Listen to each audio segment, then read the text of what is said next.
Kita pasti setuju bahwa Liga Italia adalah salah satu liga terbaik di Eropa bahkan dunia. Klub-klub Liga Italia juga pernah berjaya di era 2000-an. Namun skandal besar yang terjadi di Liga Italia membuat nama baik Serie A harus tercoreng.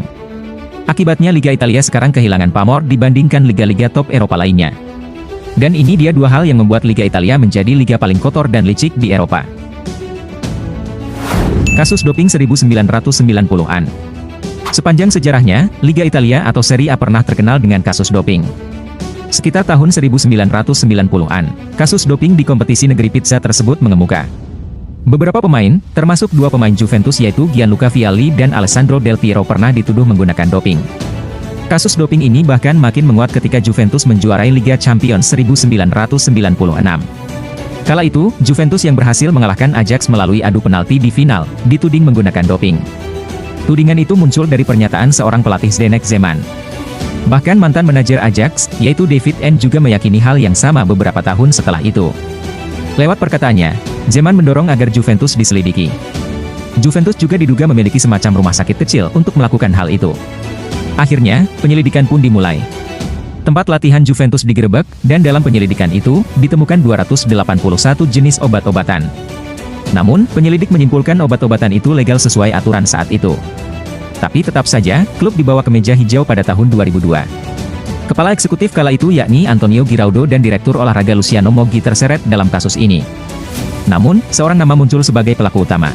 Dia adalah dokter tim yang bernama Riccardo Agricola. Singkat cerita, pada tahun 2004, Agricola akhirnya mendekam di penjara.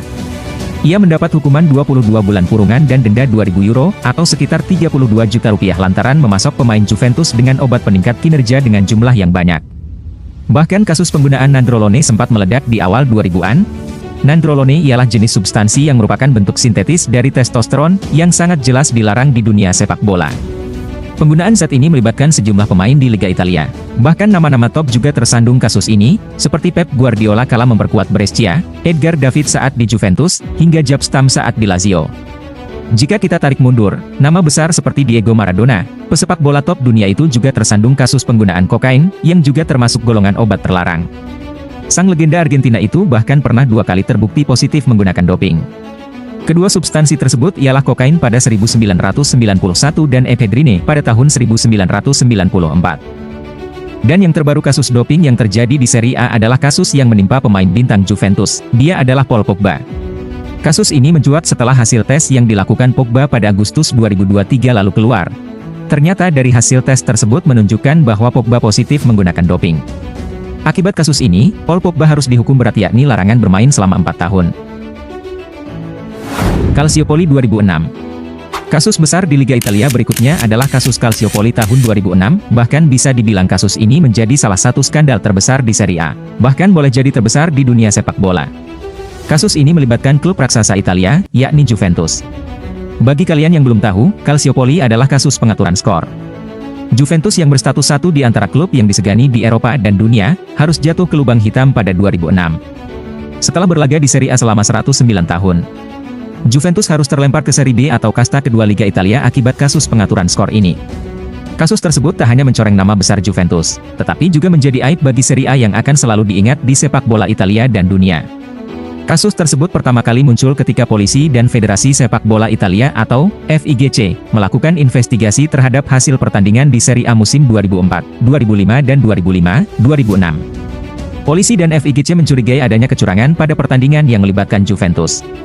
I Bianconeri diduga mendapat keuntungan dari wasit demi memuluskan langkah menjuarai Serie A dalam 2 musim tersebut.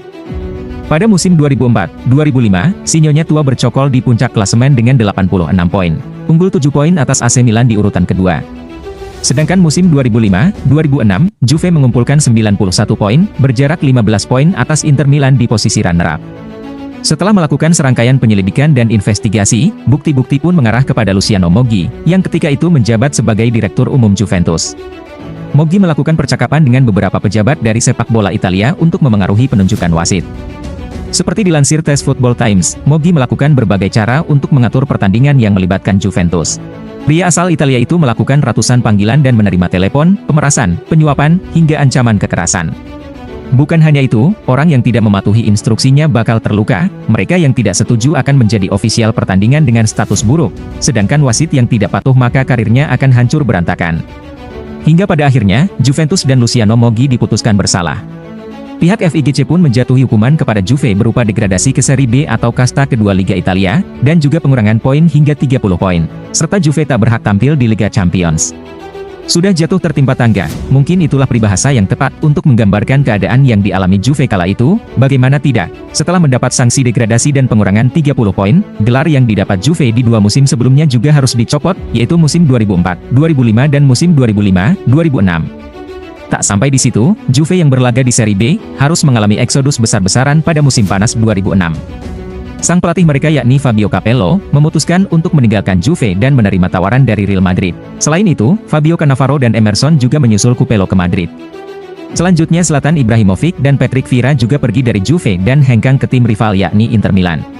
Adrian Mutu juga bergabung dengan Fiorentina, dan Gianluca Zambrotta serta Lilian Thuram pindah ke Barcelona. Kondisi tersebut membuat Juventus terpaksa menjual pemain bintangnya dengan harga murah, karena tak memiliki nilai tawar yang tinggi akibat bermain di Serie B.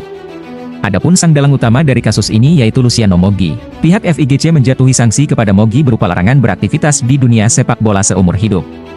Kasus penggunaan doping dan pengaturan skor di Italia sepertinya sudah menjadi budaya di sana. Bagaimana tidak? Setelah 2 kasus besar tadi, para pelaku sepak bola Italia seperti tak jera dengan kasus tersebut, buktinya masih ada saja kasus-kasus serupa yang terjadi, contohnya kasus doping yang menimpa striker Italia yakni Marco Borriello dan João Pedro.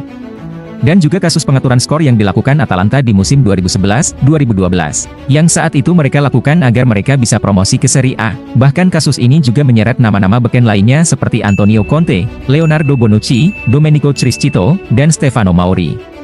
Nah itulah tadi skandal besar yang pernah terjadi di Serie A. Sebagaimana di negara berkembang, orang-orang di Italia dan klubnya juga bisa nakal, termasuk mengelabui kebijakan. Lantas, bagaimana tanggapan kalian melihat Liga Italia yang begitu seringnya terjadi skandal penggunaan doping dan pengaturan skor?